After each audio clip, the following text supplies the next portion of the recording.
Chapitre 20. Ma fête d'anniversaire prend une sombre tournure. Le reste de l'été nous a paru bizarre, tant il était normal. Les activités quotidiennes ont repris. Tir à l'arc, varap, équitation ailée. On a fait des parties de capture l'étendard, en évitant tous le point de Zeus, chanter autour du feu de camp, organiser des courses de chars, jouer des tours aux autres bungalows. J'ai passé beaucoup de temps avec Tyson à m'occuper de Kitty O'Leary, mais elle hurlait toujours la nuit quand son vieux maître lui manquait. Quant à Annabeth et moi, on avait tendance à s'éviter. Ça me faisait plaisir d'être avec elle, et en même temps, ça me serrait le cœur. Mais ça me serrait aussi le cœur quand je n'étais pas avec elle. J'aurais voulu qu'on parle de Chronos, elle et moi, mais je ne pouvais plus aborder le sujet sans évoquer Luc. Et ça, c'était LE sujet interdit. Elle me rembarrait chaque fois que je m'y risquais. Le mois de juillet est passé, et on a fait un feu d'artifice sur la plage pour fêter le 4 juillet. En août, il y a eu une canicule si forte que les fraises ont commencé à cuire sur pied. Et puis, finalement, le dernier jour de la colonie est arrivé. J'ai trouvé l'habituelle lettre type sur mon lit après le petit déjeuner, m'informant que les harpies de ménage me dévoreraient si j'étais encore là, passé midi. À 10 heures du matin, j'attendais donc au sommet de la colline des Sans-Mêlés que la camionnette de la colonie, qui allait me reconduire à New York, vienne me chercher. Je m'étais mis d'accord avec Chiron pour laisser Kitty O'Leary à la colonie, où on s'occuperait d'elle. Tyson et moi, on se relayerait pour passer la voir pendant l'année. J'espérais qu'Annabeth rentrerait à New York avec moi, mais elle est juste passée me dire au revoir. Elle m'a expliqué qu'elle allait rester un peu plus longtemps à la colonie. Elle allait s'occuper de Chiron jusqu'à ce que sa jambe soit guérie et continuer à étudier le contenu de l'ordinateur portable de Dédale, qu'il l'avait absorbé ces 2 derniers mois. Ensuite, elle rentrerait chez son père, à San Francisco. Je suis inscrite dans une école privée là-bas, a-t-elle dit. Je vais sans doute détester, mais bon. Elle a haussé les épaules. Ouais, appelle-moi, d'accord. Pas de problème, a-t-elle répondu, sans enthousiasme excessif. Je quêterai des signes de... Et rebelote. Luc. Elle ne pouvait même pas dire son nom sans que remonte toute cette peine et toute cette colère. Annabeth, lui ai-je alors demandé. C'était quoi le reste de la prophétie? Elle a rivé les yeux sur la forêt, mais n'a rien répondu. Tu t'enfonceras dans la nuit du labyrinthe sans fin, ai-je récité de mémoire. Réveillera le mort, le traître, le disparu enfin. On a réveillé beaucoup de morts. On a sauvé Ethan Nakamura, qui s'est avéré être un traître, et on a réveillé l'esprit de Pan, le dieu disparu. Annabeth a secoué la tête, comme si elle voulait que j'arrête. La main du roi fantôme causera ta gloire ou ta chute, ai-je continué. Il ne s'agissait pas de Minos comme je le croyais, mais de Nico. En choisissant de se battre de notre côté, il nous a sauvés. De l'enfant d'Athéna, ce sera la dernière lutte. L'enfant d'Athéna, c'était Dédale. Percy, le dernier souffle d'un héros en scellera le sort. C'est clair maintenant. Dédale est mort pour détruire le labyrinthe. Mais quel était le dernier? Tu perdras un amour à pire fin que la mort. Annabeth avait les larmes aux yeux. C'était ça le dernier vers, Percy. T'es content? Le soleil m'a semblé brusquement plus froid. Oh, alors Luc, Percy, je ne savais pas de qui parlait la prophétie. Je ne savais pas si... Sa voix s'est mise à trembler de façon incontrôlable. Luc et moi, pendant des années, c'était la seule personne pour qui je comptais vraiment, je pensais.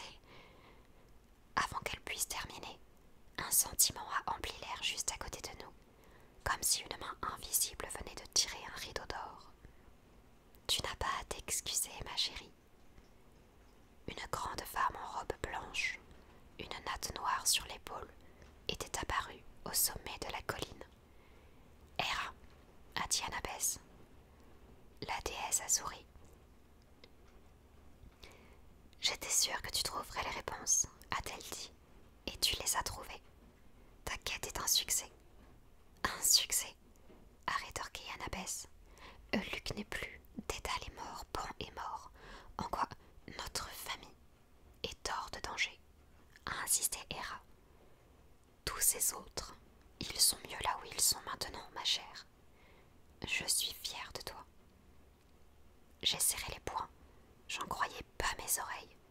C'est vous qui avez payé Gérion pour qu'il nous laisse traverser le ranch, n'est-ce pas? Hera a haussé les épaules. Toutes les couleurs de l'arc-en-ciel ont miroité sur sa robe. Je voulais vous faire gagner du temps, mais vous vous moquiez de ce qui pouvait arriver à Nico. Ça ne vous gênait pas qu'il soit livré au titan? Oh, je t'en prie. Hera a agité la main avec dédain. Le fils d'Hadès le reconnaît lui-même. Personne ne veut de lui. Il n'a pas sa place parmi nous. Héphaïstos avait raison, ai-je grommelé. Vous ne vous intéressez qu'à votre famille parfaite, pas aux personnes réelles. Les yeux de la déesse ont brillé dangereusement. Surveille ta langue, fils de Poséidon. Je t'ai quitté plus de fois que tu ne le penses dans le labyrinthe. J'étais à tes côtés quand tu as affronté Gérion. J'ai protégé la trajectoire de ta flèche. Je t'ai envoyé sur l'île de Calypso. Je vous ai montré le chemin de la montagne du Titan. Annabeth, je suis sûre que tu mesures à quel point je vous ai aidé. Un sacrifice de remerciement serait le bienvenu. Annabeth est restée aussi immobile qu'une statue. Elle aurait pu dire merci. Elle aurait pu promettre de jeter quelques grillades sur le brasero pour Hera, et l'affaire aurait été close. Mais elle a serré les mâchoires, l'air buté. Elle avait la même expression que face à la sphinge. Elle n'allait pas accepter une réponse facile, quitte à s'attirer des ennuis. Je me suis rendu compte que c'était une des choses que j'aimais le plus chez Annabeth. Percy a raison. Elle a tourné le dos à la déesse. C'est vous qui n'avez pas votre place parmi nous, reine Hera. Alors pour la prochaine fois, c'est non merci. Hera a eu un ricanement infiniment plus inquiétant que celui d'une Ambusa. Sa silhouette s'est mise à luire. Tu regretteras cette insulte, Annabeth. Tu la regretteras sincèrement. J'ai détourné les yeux, tandis que la déesse reprenait sa forme véritable et disparaissait dans un halo de lumière éblouissante. Le calme est revenu sur le sommet de la colline. Plus loin, au pied du pin, le dragon Belus somnolait sous la toison d'or, comme si de rien n'était. Je suis désolée, a dit Annabeth. Il faut que j'y retourne. Je t'appellerai. Écoute, Annabeth, je repensais au mont Sainte-Hélène, à l'île de Calypso, à Luc et à Rachel et Elisabeth Terre, en me disant que tout était brusquement devenu tellement compliqué. Je voulais dire à Annabeth que je ne souhaitais pas vraiment qu'il y ait une telle distance entre nous. À ce moment-là, Argos a klaxonné depuis la route, et mon occasion de parler a volé en éclats. Faut que tu y ailles, a dit Annabeth. Prends soin de toi, cervelle d'algue. Elle a dévalé la colline en courant. Je l'ai suivie du regard jusqu'au bungalow. Elle ne s'est pas retournée une seule fois. 2 jours plus tard, c'était mon anniversaire. Je ne l'annonçais jamais parce qu'il tombait juste après la colonie, de sorte qu'en général, aucun de mes amis d'ici ne pouvait venir. Et je n'avais pas beaucoup d'amis mortels. En plus, je n'avais pas trop le cœur à fêter le passage des années, depuis que j'avais connaissance de la grande prophétie, selon laquelle, à mon 16e anniversaire, j'allais soit détruire le monde, soit le sauver. Là, j'allais avoir 15 ans. Le temps commençait à presser. Ma mère m'a organisé une petite fête d'anniversaire à la maison. Paul Ploffis est venu, mais c'était pas un problème, car Chiron avait manipulé la brume, de façon à convaincre tout le monde à Good que Kelly était une pom-pom girl psychopathe et incendiaire, alors que je n'étais qu'un témoin innocent qui avait paniqué et pris ses jambes à son cou. J'étais toujours autorisée à entrer en 3e à Good. Le mois prochain, Si je voulais maintenir mon record qui consistait à me faire renvoyer d'une école tous les ans, il allait falloir que je m'applique. Tyson est venu à ma fête lui aussi, et maman a fait 2 gâteaux bleus de plus, rien que pour lui. Pendant que Tyson l'aidait à gonfler des ballons de baudruche, Paul Plovis m'a demandé de venir lui donner un coup de main à la cuisine. On a préparé le punch ensemble. J'ai appris que ta mère t'avait inscrit au cours de conduite du collège cet automne, m'a-t-il dit. Oui, c'est trop cool, j'ai trop envie de commencer. Pour être honnête, j'avais toujours rêvé de passer mon permis. Mais là, je n'avais plus tellement le cœur à ça. Et Paul l'a senti. Curieusement, il me faisait penser à Chiron, quelquefois, avec cette façon de vous regarder et de voir littéralement vos pensées. Ça devait être leur aura de prof. Tu as eu une année difficile, a-t-il continué. Je crois que tu as perdu quelqu'un qui comptait. Et côté cœur, je l'ai regardé, estomaqué. Comment tu le sais? Maman, ta mère n'a rien dit du tout, s'est-il écrié en levant les 2 mains. Et je ne veux pas être indiscret. Je sais que tu as quelque chose de différent des autres, Percy. Il se passe beaucoup de choses dans ta vie que je ne comprends pas. Il n'empêche que j'ai eu 15 ans, et je devine juste à ton expression que... Eh bien, tu as vécu des moments difficiles. J'ai hoché la tête. J'avais promis à ma mère de dire à Paul la vérité à mon sujet. Mais là, ça ne me semblait pas le bon moment. Pas encore. J'ai perdu quelques amis à cette colonie où je vais l'été, ai-je répondu. Je veux dire, pas des amis proches, mais quand même. Je suis désolée, Percy. Ouais. Et côté cœur, tiens, Paul m'a tendu un gobelet de punch à tes 15 ans et à une meilleure année à venir. On a trinqué avec nos verres en carton. Percy, j'ai des scrupules à te donner encore à réfléchir, a dit Paul. Mais je voulais te demander quelque chose. Ouais. Côté cœur. J'ai froncé les sourcils. De quoi tu parles? De ta mère, a dit Paul. J'aimerais lui demander sa main. J'ai failli en lâcher mon gobelet. Tu veux dire? Pour vous marier, elle et toi? Oui, en gros, c'est ça l'idée. Est-ce que tu serais d'accord? Tu me demandes la permission? Paul s'est gratté la barbe. Je ne sais pas si c'est vraiment une question de permission, mais c'est ta mère. Et je sais que tu traverses une période difficile. Je m'en voudrais de ne pas t'en parler d'abord. D'homme à homme. D'homme à homme, ai-je répété. Ça me faisait bizarre de prononcer ces mots. J'ai pensé à Paul et à maman. Je me suis fait la réflexion qu'elle riait et souriait davantage quand il était là, et qu'il s'était donné un mal de chien pour me faire entrer au collège. Et je me suis surpris à dire « Je trouve que c'est une superbe idée, Paul. Fonce. » Il a souri jusqu'aux oreilles. « À la tienne, Percy. Viens, allons rejoindre les autres. » Je m'apprêtais à souffler mes bougies quand on a sonné à la porte. « Qui ça peut être ?» s'est exclamé maman en fronçant les sourcils. C'était bizarre parce qu'il y avait un nouveau portier dans l'immeuble. Pourtant, il n'avait pas appelé à l'interphone, ni rien. Maman a ouvert et hoqueté de surprise. C'était mon père. Comme à son habitude, il portait un bermuda, une chemise hawaïenne et des Birkenstock. Sa barbe noire était soigneusement taillée et ses yeux verts océan pétillaient. Il portait un vieux bob décoré de leurre de pêche, avec l'inscription « Chapeau porte-bonheur de Neptune ». Ma mère a ravalé sa langue. Elle a rougi jusqu'à la racine des cheveux. Bonsoir. Bonjour, Sally, a dit Poséidon, ravissante comme toujours. Je peux entrer? Ma mère a émis un couinement qui pouvait aussi bien être un oui qu'autre chose. Poséidon a décidé que c'était un oui, et il est entré. Paul nous regardait tour à tour, essayant d'interpréter nos expressions. Pour finir, il s'est avancé, en tendant la main. Bonjour, je suis Paul Plovis. Poséidon a haussé les sourcils en lui serrant la main. Buffy, vous dites? Non, Plovis, en fait. Ah, je vois. Dommage, j'aime bien le Buffy, comme poisson. Moi, c'est Poséidon. Poséidon,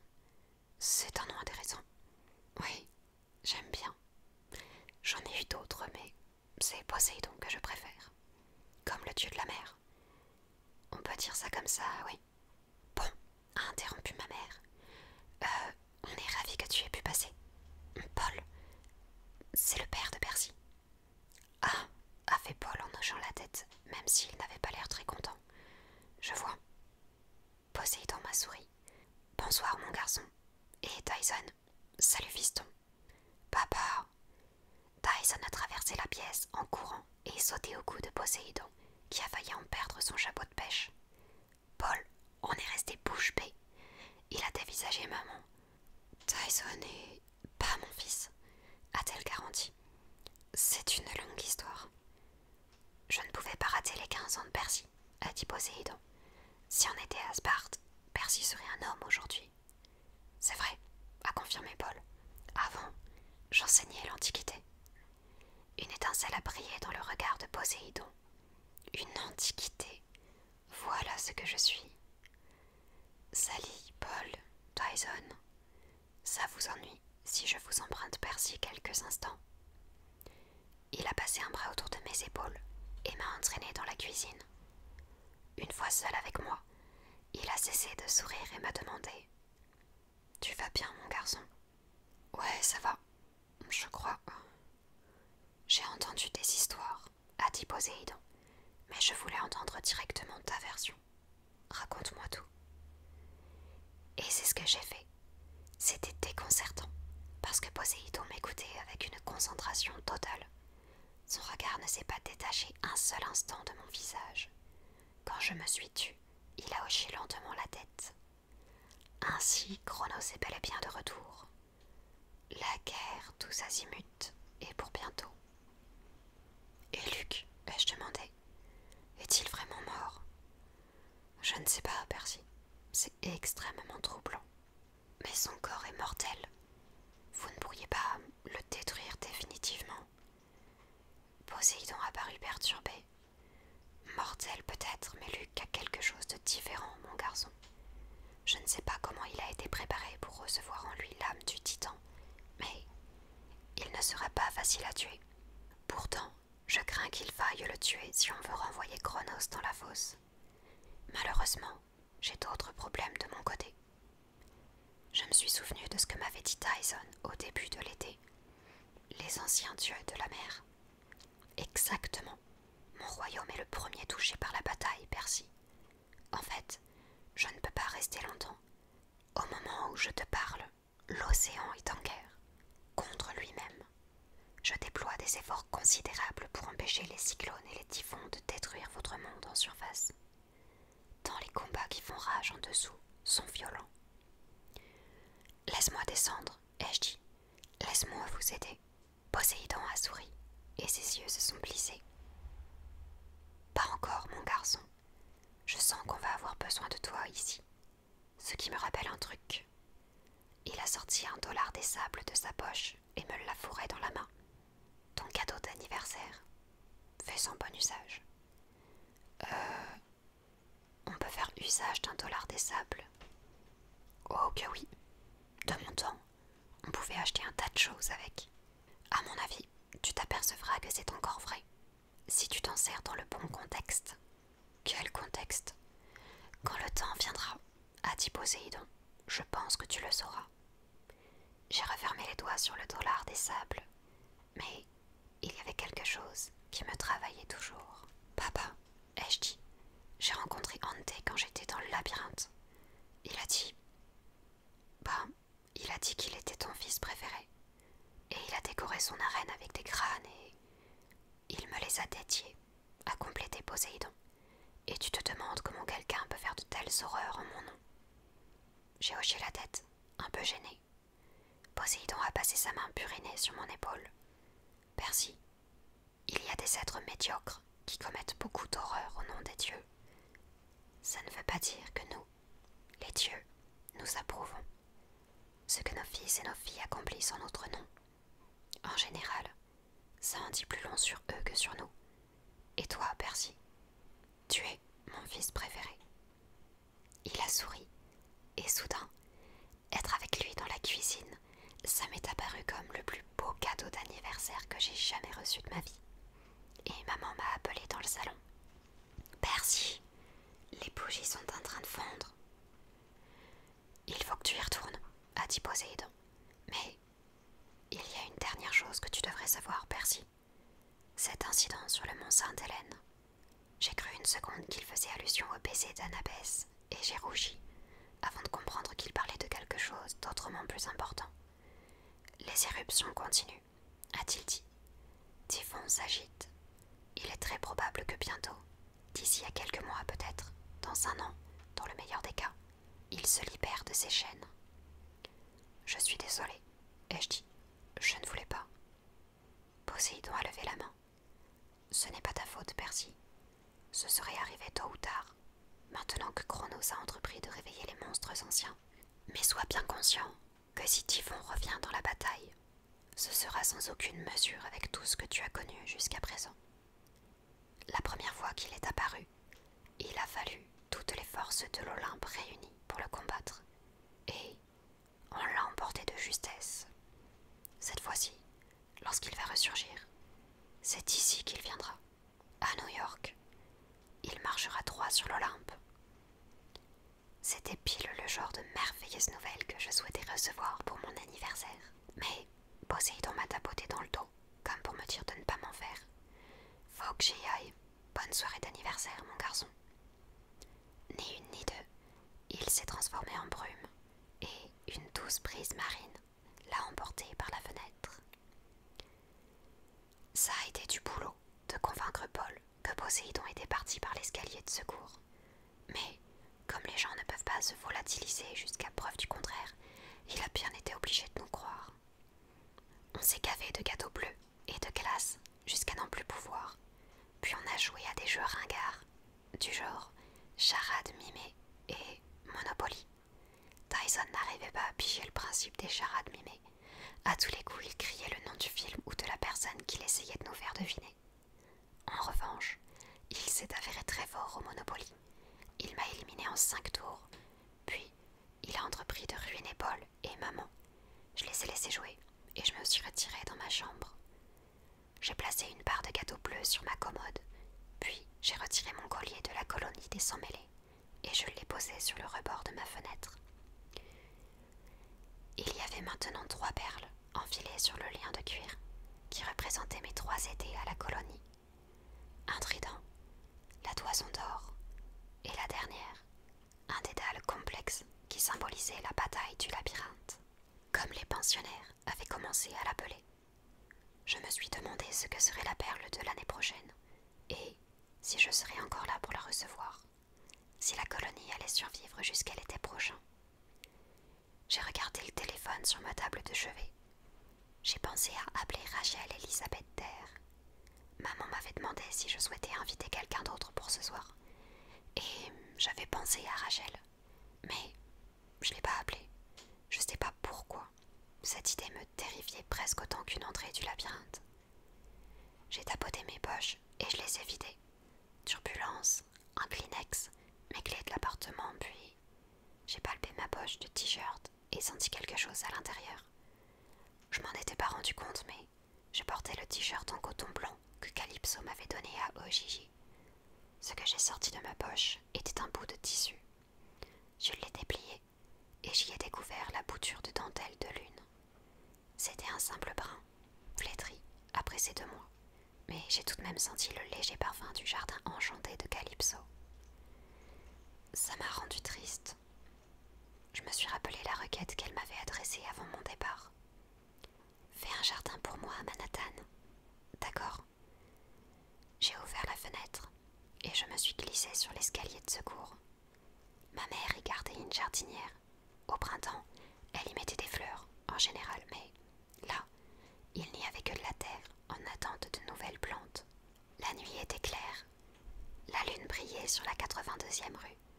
J'ai planté le brin de dentelle de lune flétrie avec soin, puis je l'ai arrosé d'un peu de nectar que j'avais dans ma gourde de la colonie. Au début, il ne s'est rien passé. Puis, sous mes yeux, une minuscule plante argentée a surgi de terre. Un bébé dentelle de lune qui brillait dans la douce nuit d'été. Jolie fleur, a dit une voix. J'ai sursauté. Nico D'Angelo était juste à côté de moi, l'escalier de secours. Excuse-moi, a-t-il dit. Je voulais pas t'effrayer. Ça va, pas de problème. Qu'est-ce que tu fais là? Il avait grandi de presque 3 centimètres durant ces 2 derniers mois. Sa tignasse noire était plus emmêlée que jamais.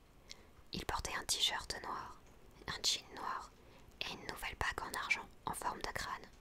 Son épée de fer stygien pendait à son côté. J'ai fait un peu d'exploration, a-t-il dit. J'ai pensé que tu aimerais le savoir. Dédale a reçu son châtiment. Tu l'as vu? Nico a hoché la tête. Minos voulait le mettre à bouillir dans une marmite de fondue au fromage pour l'éternité. Mais mon père avait autre chose en tête. Dédale construira des ponts autoroutiers et des bretelles de sortie dans l'asphodèle jusqu'à la fin des temps. Ça aidera à désengorger la circulation. Pour dire la vérité, je crois que notre vieil inventeur n'est pas mécontent du tout. Il construit toujours, il crée toujours, et il voit son fils et Perdix tous les week-ends. C'est bien. Nico a tambouriné sur sa bague en argent du bout des ongles. C'était pas la vraie raison de ma visite, a-t-il ajouté. J'ai découvert certaines choses. J'ai quelque chose à t'offrir. Quoi? Le moyen de battre Luc, a dit Nico. Si j'ai raison, c'est ta seule et unique chance d'y arriver. J'ai respiré à fond. Ok, vas-y, je t'écoute. Nico a jeté un coup d'œil à l'intérieur de ma chambre. Il a froncé les sourcils. C'est du gâteau d'anniversaire bleu. À sa voix, j'ai eu l'impression qu'il avait faim et qu'il était peut-être un peu mélancolique. Je me suis demandé si on ne l'avait jamais invité à une fête d'anniversaire. Le pauvre, sans parler de fêter le sien. Entreprendre de la classe et du gâteau, lui ai-je dit. J'ai l'impression qu'on a beaucoup de choses à discuter.